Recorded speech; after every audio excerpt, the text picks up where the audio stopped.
안녕하십니까, 김용일 목사입니다. 오늘은 어둠에 있지 말고 빛 가운데 거하라, 이런 제목으로 하나님 말씀 함께 나누도록 하겠습니다.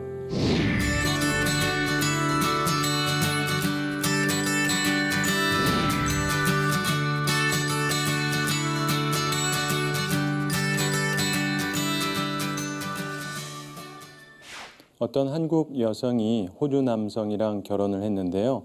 근데 살다가 보면 좀 기분이 안 좋을 때가 있죠. 근데 한 번은 말다툼을 하게 됐습니다. 근데 평상시 영어를 쓰고 있는데 화가 나서 한국말로 야, 이 녀석아, 그랬답니다.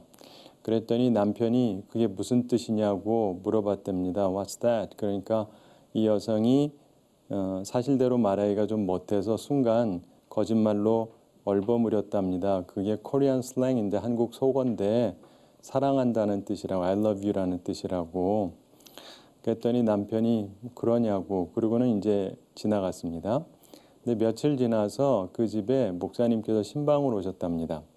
목사님께서 오시니까 그 남편도 함께 목사님 맞으면서 인사를 하고 한국말 배운 게 있어서 한국말로 인사를 했습니다. 안녕하세요. 그리고는 한마디를 더 했답니다. 웃으면서 정답게 그러더랍니다. 야, 이 녀석아. 사랑한다는 뜻인 줄 알고 그런 거죠. 사랑하는 성도 여러분, 살아가시면서 이상한 말은 항상 피하시기 바랍니다. 오늘 우리가 그 어둠에 있지 말고 빛 가운데 거하라는 제목으로 말씀을 나누는데, 살면서 보면은 어둠에 있는 사람이 있고 빛 가운데 사는 사람이 있습니다. 나는 어느 쪽에 좀 더 가까운가 한번 잘 생각해 보시기 바랍니다. 그래서 우리가 어둠의 생활에서 벗어나서 빛에 사는 그런 사람들이 다 되어야 할 것입니다. 자, 우선 오늘 어둠에 사는 사람에 대해서 잠깐 생각을 해보고 그 다음에 빛에 사는 사람에 대해서 생각을 해보려고 합니다. 우선 어둠에 사는 사람들, 이런 사람들에게 세 가지 특징이 있습니다. 어둠에 사는 사람들은 첫째 갖고 있는 특징이 형제를 미워한다는 것입니다. 오늘 본문 9절에서 말씀하죠. 빛 가운데 있다 하면서 그 형제를 미워하는 자는 지금까지 어둠에 있는 자요. 그러면서 11절에서도 말씀합니다. 그의 형제를 미워하는 자는 어둠에 있고 또 어둠에 행하며 갈 곳을 알지 못하나니 이는 그 어둠이 그의 눈을 멀게 하였음이라, 이렇게 말씀합니다. 여기서 형제라고 하는 건 말 그대로 친형제를 뜻할 수도 있겠고 혹은 믿음 안에서의 형제 자매를 뜻할 수 있겠습니다. 특별히 우리가 믿음의 형제 자매를 미워하는 것, 그것은 어둠에 있다는 증거라고 볼 수 있습니다. 우리가 교회에 왔습니다. 그런데 형제를 미워하는 마음이 있다. 그것은 아직 어둠에 있다는 것입니다. 눈이 보이지 않으면 우리가 볼 수 없지 않습니까? 마찬가지로 미움이 있으면 우리의 눈이 멀게 된다고 오늘 말씀은 우리에게 설명하고 있습니다. 그래서 갈 곳을 알지 못한다고 말씀합니다. 다시 말해서 방향을 잃는다는 거예요. 어떻게 해야 될지 모른다. 이러지 말아야 됩니다. 우리는 미움을 멀리해야 되는 것입니다. 19세기 미국의 유명한 시인이었던 월터 휘트만이 말년에 질병으로 힘이 들었습니다. 근데 어떤 훌륭한 의사를 만나서 인간의 최고 가치를 새삼 깨달은 기회가 있었다고 합니다. 근데 그 훌륭한 의사 선생님이 이런 말을 했다 그래요. 의사 생활을 내가 30년을 했는데 수많은 처방을 했습니다. 그런데 아픈 사람에게 가장 좋은 처방은 다른 것이 아니라 사랑이었습니다. 이렇게 얘기를 하더랍니다. 여러분 혹시 병원에 가보시면 아시겠지만 내 사정을 알아주는 그런 의사 선생님하고 내 사정에 대해서 별로 무관심하고 그 정도 가지고 그러느냐, 이런 분을 만난다면 여러분은 어떤 분을 통해서 병이 더 잘 나을 것 같습니까? 이 휘트만이 그 얘기 들으면서 공감하면서 물었습니다. 사랑이라는 이야기 그런데 듣지 않으면은 어떻게 해야 됩니까? 그랬더니 의사가 이렇게 답을 했습니다. 그때는요, 처방약을 2배로 늘리게 되지요. 그랬답니다. 사랑하는 성도 여러분, 이 미움이라고 하는 것은 마음의 병입니다. 마음의 병이 깊으면 사람이 행복하게 살기가 힘들죠. 누군가를 아주 미워하면서 행복한 사람은 제가 한 명도 보지를 못했습니다. 여러분 마음속에서 믿음의 형제 자매가 혹시라도 밉습니까? 그렇다면 영적으로 병이 든 것입니다. 오늘 주님의 사랑의 약을 먹으시기 바랍니다. 그래서 미움이라는 병을 고치시게 되기를 바랍니다. 어둠에 거하는 사람의 둘째 특징은 세상을 사랑하는 것입니다. 오늘 본문 15절에서 말씀하죠. 이 세상이나 세상에 있는 것들을 사랑하지 말라. 누구든지 세상을 사랑하면 아버지의 사랑이 그 안에 있지 아니하니, 이렇게 말씀합니다. 우리가 세상을 사랑하면 하나님 아버지의 사랑이 그 사람 안에 없다고 성경은 우리에게 말씀합니다. 자, 아침이 되면은요, 항상 태양이 뜹니다. 그래서 우리가 빛을 받을 수 있습니다. 그렇지만은 먹구름이 잔뜩 하늘을 덮고 있으면은 우리가 햇살을 볼 수가 없죠. 태양이 분명히 있습니다. 그러나 먹구름 때문에 태양빛이 우리에게 잘 비치지 않는 것이죠. 마치 이 먹구름이 있을 때 빛이 비추지 않는 것처럼 우리들의 마음속에 먹구름 같은 것이 있을 수가 있습니다. 바로 그게 세상을 사랑하는 것입니다. 근데 우리가 세상을 사랑하고 있으면 교회에 와도 말씀을 들어도 자꾸 세상만 생각하게 되거든요. 하나님 앞에 와도 하나님 말씀 들어도 하나님의 사랑이 내 속에 비추어지지가 않는 것입니다. 하나님의 사랑은 항상 우리에게 동일하게 비추시고 계십니다. 단지 우리 마음이 세상을 사랑하는 마음으로 가득 차 있으면, 그래서 먹구름이 가득 차 있으면 하늘을 덮어서 하늘의 빛이 비추지 못하는 것처럼 우리 마음에 하나님의 사랑이 도달하지 못하는 것입니다. 그래서 우리는 우리 마음속에 먹구름을 몰아내야 됩니다. 세상을 사랑하는 마음을 우리 마음에서 제거해야 되는 것이죠. 그래야 우리가 하나님의 빛에 거할 수 있게 되는 것입니다. 세 번째로 어둠에 거하는 사람의 특징인 유혹에 지는 것입니다. 오늘 본문 16절에서 말씀하죠. 16절에 보시면 이는 세상에 있는 모든 것이 육신의 정욕과 안목의 정욕과 이생의 자랑이니 다 아버지께로부터 온 것이 아니요 세상으로부터 온 것이라, 이렇게 말씀합니다. 여기서 유혹이 크게 세 가지로 규명되고 있습니다. 첫째로 육신의 정욕, 두 번째로 안목의 정욕, 그리고 세 번째로 이생의 자랑, 이 세 가지를 말씀합니다. 이것이 우리에게 임하는 유혹을 잘 설명해 주죠. 우리가 성경을 보면 처음 시작하는 창세기에서 아담과 하와가 바로 이 유혹에서 지게 됩니다. 선악과를 그들이 봤을 때 먹음직도 하고 보암직도 하고 지혜롭게 할 만큼 탐스럽기도 한 나무였다고 성경에서 설명하고 있습니다. 이것이 바로 육신의 정욕, 안목의 정욕, 이생의 자랑, 이것이 복합이 된 유혹이었습니다. 그리고 이 유혹에 진 것이죠. 우리는 그러지 말아야 됩니다. 톨스토이의 사람은 무엇으로 사는가, 이 책이 있는데 거기에 보면 그 중에 어떤 이런 일화가 하나 나오는데요. 어느 겨울 삼두마차를 타고, 다시 말해서 아주 최고급 승용차를 탄 거라고 보시면 되죠. 옛날로 치면. 그런데 이 한 신사가 구두방을 찾아옵니다. 그러면서 최고급 가죽을 보이면서 이걸 가지고 장화를 만들려고 합니다. 그리고 이건 구하기 굉장히 힘든 거니까 잘 만들고 1년이 되어도 모양이 그대로 유지될 수 있도록 잘 만들라, 이렇게 말했습니다. 근데 마침 그곳에는 천사가 사람의 몸으로 와서 일을 하고 있었습니다. 근데 그 천사가 그 사람을 보고는 씩 웃었습니다. 그리고는 그 신사가 나가다가 이마를 세게 부딪혔어요. 그리고는 그가 나간 후에 이 천사가 장화를 만들어야 되는데 장화를 만들지를 않고 슬리퍼를 만듭니다. 그 주인이 보다가 이 사람은 한 번도 실수를 하는 일이 없었는데 곧 잘못 만드는 거라고 그러는데 이 천사는 계속 슬리퍼를 만듭니다. 그런데 그러다가 어떤 사람이 헐레벌떡 들어옵니다.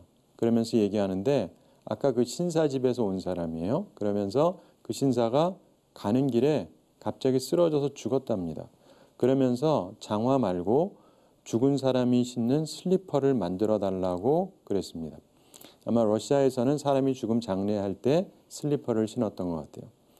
그러면서 그 천사는 인간에게 주어지지 않은 것이 무엇인지를 알게 됩니다. 인간에게 주어지지 않은 것은 내일을 모른다는 거예요. 그 부자는 1년 후를 생각하고 있었어요. 그러나 그 부자는 그날 저녁까지만 살게 되어 있었던 것입니다. 근데 그거를 모른 거였죠. 그래서 사람은요, 미래를 모릅니다. 그런데 정욕으로 살아요. 우리는 빛 가운데 거하는 사람이 되어야 합니다. 빛 가운데 거하는 사람에게도 특징이 있는데 그걸 생각하면서 우리가 소유하게 되기를 바랍니다. 자, 빛 가운데 거하는 사람의 첫째 특징이 있습니다. 그것은 형제를 사랑하는 것입니다. 본문 10절을 보시면 그의 형제를 사랑하는 자는 빛 가운데 거하여 자기 속에 거리낌이 없으나. 자, 우리가 하나님의 자녀가 됐으면 이제는 어두움에 있지 말고, 다시 말해서 미움을 가지고 살 것이 아니라 사랑을 가지고 살아가야 되는 것입니다. 그게 바로 빛 가운데 거하는 방법이라는 것이죠. 우리가 믿음의 형제 자매를 사랑하게 될 때 우리 속에 거리낌이 없습니다.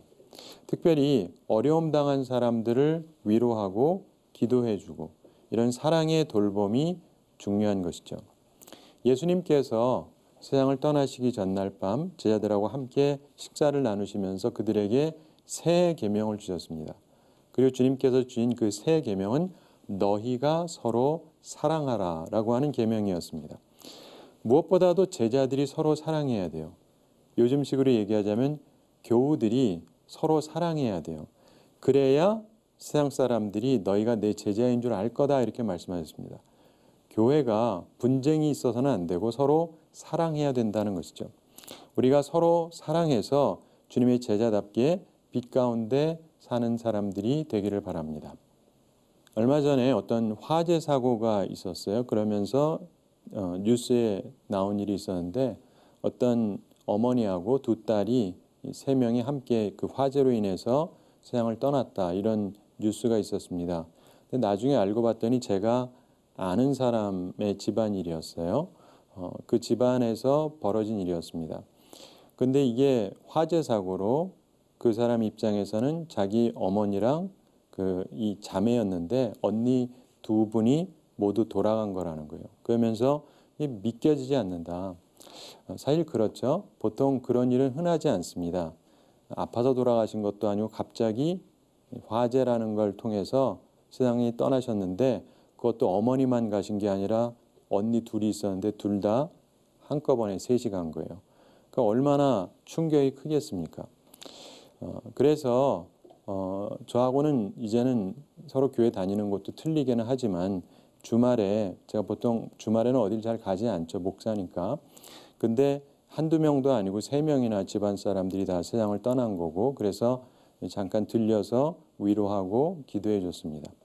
그래도 목사인 친구가 가서 기도해 주고 하니까 조금은 위로가 되는 것 같았습니다. 우리가 빛 가운데 거한다라고 하는 것은 형제 자매를 사랑하는 것입니다. 그래야 거리낌이 없습니다. 두 번째로 빛 가운데 거하는 사람의 특징은 세상을 사랑하지 않는 것입니다. 본문 15절에서 말씀하죠. 이 세상이나 세상에 있는 것들을 사랑하지 말라.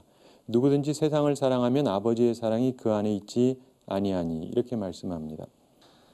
어떤 글에 나오는 이런 이야기가 있습니다. 중국집이 있는데 거기 여자아이가 동생 둘을 데리고 셋이 함께 들어와서 시켜 먹는데 짜장면 2개를 시킵니다.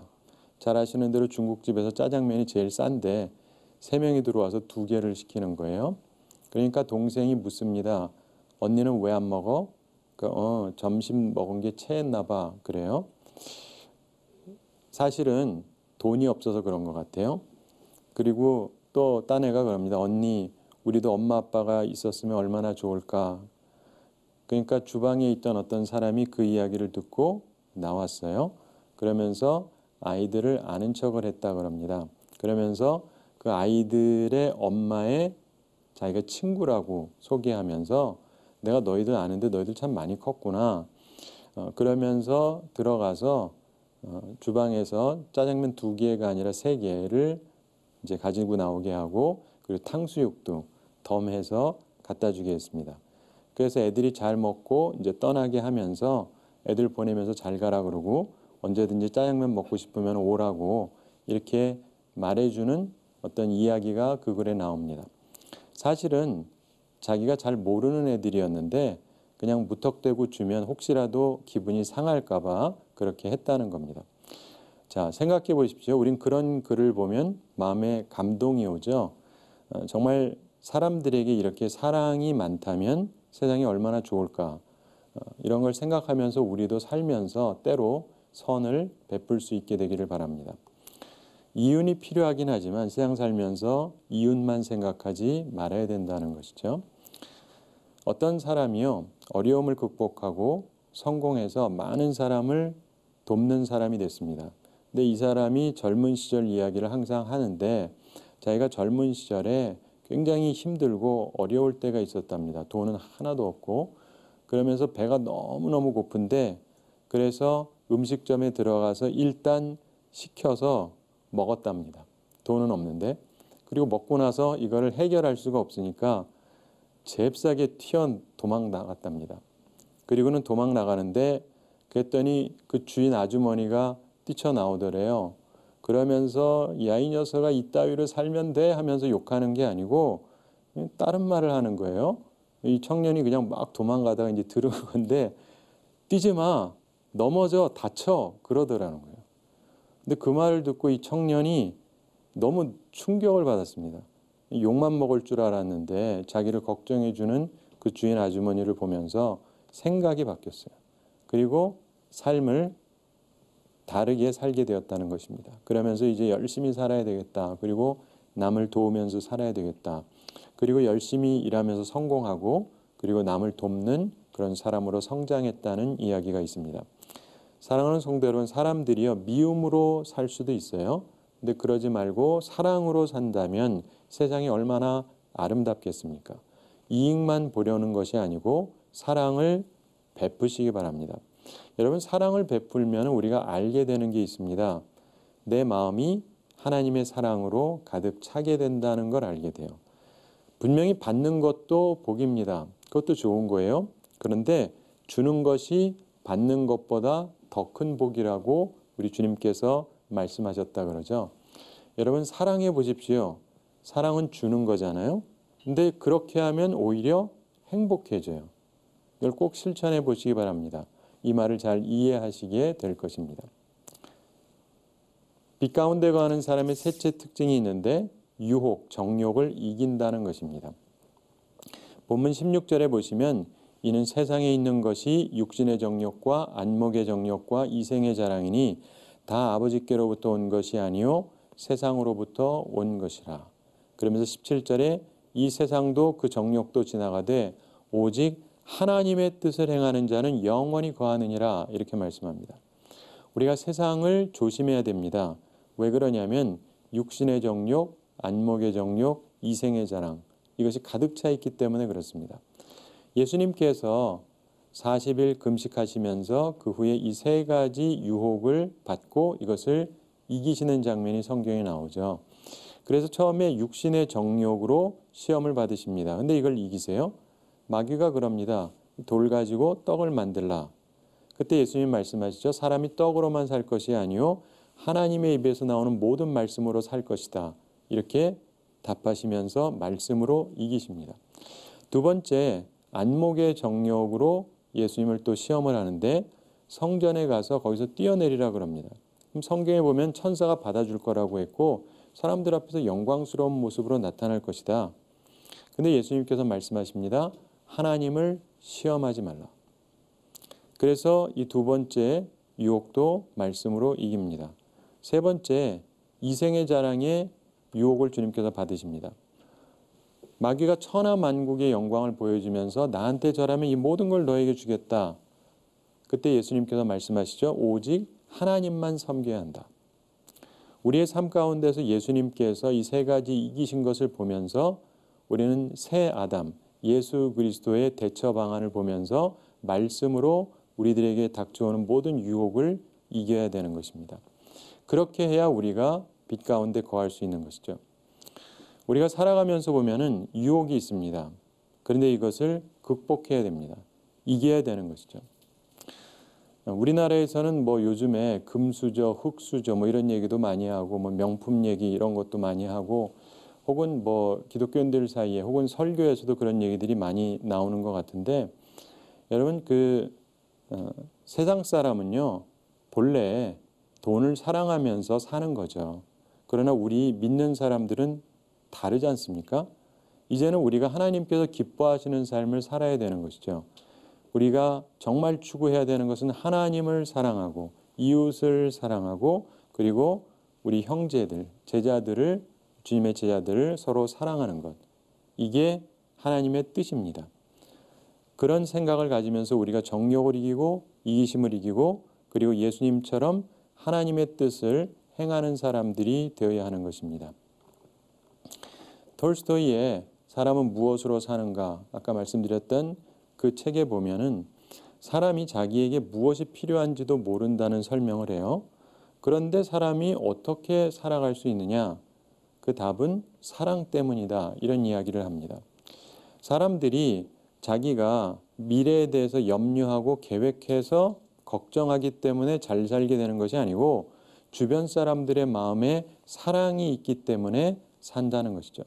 많은 사람들이 자기가 자기 일하고 산다고 착각을 하지만 실은 사랑의 힘에 의해서 살아간다는 것입니다. 그래서 사랑의 마음으로 가득 찬 사람은 하나님의 세계에 사는 것이라고 설명을 합니다. 왜냐하면 하나님은 사랑이시기 때문입니다. 그 책에 나오는 주인공이 구두방 주인인데 이 사람이 처음에 자기도 먹고 살기가 힘드니까 어려움에 처한 사람을 보면서 도울 생각이 없었어요. 이기적으로 생각할 때 그에게 죽음의 그림자가 드리워졌습니다. 그런데 그가 교회를 지나다가 거기 있는 벌거벗은 사람, 사실은 천사였는데 그를 돕기로 하니까 생명의 모습, 사랑의 모습이 그에게서 나타나기 시작했습니다. 그러면서 이 구두방 주인이 그 사람을 데리고 자기 집으로 갑니다. 그 아내가 처음에 보고는 화를 냅니다. 돈도 제대로 벌어오지도 못하면서 사람까지 또 끌고 들어온 거니까. 근데 그 아내가 화낼 때 역시 죽음의 그림자가 거기 있었습니다. 그러나 나중에 불쌍히 여기고 스프를 가져다 줬는데 그 속에 이 여인에게 사랑의 모습이 드러나고 있었습니다. 그래서 그 천사가 나중에 그런 얘기를 다 해주면서 자기조차도 주변 사람들의 사랑 때문에 살았던 것이고 그리고 사람들도 그들의 미움 때문이 아니라 사랑 때문에 살았다는 것을 설명을 합니다. 사람들은 걱정을 해서 이익을 챙겨서 살아가는 것이 아니고 사실은 사랑으로 산다는 것이죠. 사랑으로 가득 찬 사람은 하나님의 세계 속에 산다는 것입니다. 왜냐하면 하나님은 사랑이시기 때문입니다. 요한일서의 말씀처럼. 사랑하는 성도 여러분, 하나님은 사랑이십니다. 그러므로 그걸 기억하면서 이기적으로 살지 말고 이타적으로 사는 우리들이 되기 바랍니다. 사랑하면서 살게 되기 바랍니다. 그것이 진짜 인생을 사는 것이기 때문에 그렇습니다. 한 가지 이야기 말씀드리면서 오늘 말씀을 마치겠습니다.